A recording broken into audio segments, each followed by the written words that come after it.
Hello বন্ধুরা, তোমাদের সকলকে আমার ইউটিউব চ্যানেলে স্বাগত। আজ আমি আমার চ্যানেলে আমার ব্লগ পোস্ট করতে চলেছি। যদি ভিডিওটা ভালো লাগে বন্ধুরা, তবে ভিডিওটিকে লাইক, কমেন্ট, শেয়ার করার জন্য চ্যানেলটিকে সাবস্ক্রাইব করে দিতে হবে। 25 থেকে 30 মিনিটের মধ্যে আমি চলে এলাম আমি আমার গন্তব্যস্থলে। এই যে দেখুন, ভেতরে প্রবেশ করবো এবার।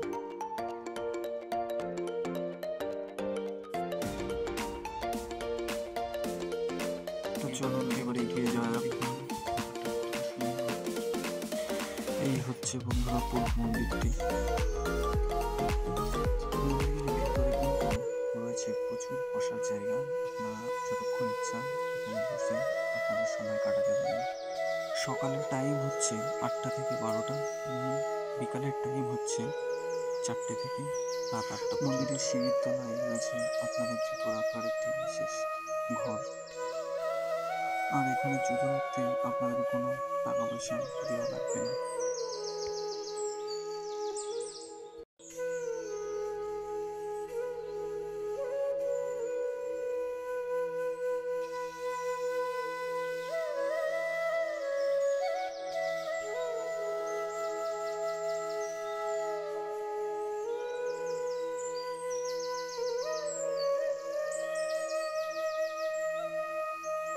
মন্দিরের চারিপাশে এরকম রয়েছে বসার স্থান।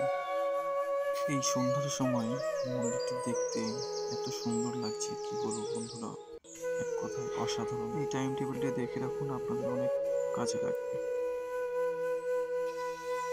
মন্দিরের ভেতরে মূর্তিটিকে দেখতে পাবেন। মন্দিরের ভেতরে থাকা কৃষ্ণ ঠাকুরের মূর্তিটিকে আপনারা পুজো দিতে পারেন মাত্র 50 টাকার বিনিময়ে। এটা হচ্ছে মন্দিরের সাইড ভিউ।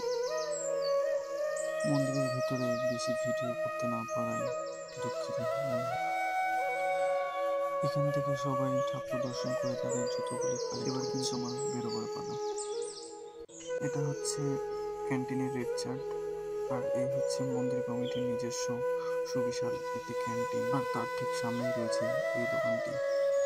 এই দোকানে পাবেন বিভিন্ন food product, health care product, baby care product এবং আরও অনেক জামা কাপড়, বিভিন্ন ঠাকুরের জিনিসপত্র, ঠাকুরের সিংহাসনও পাওয়া যাচ্ছে।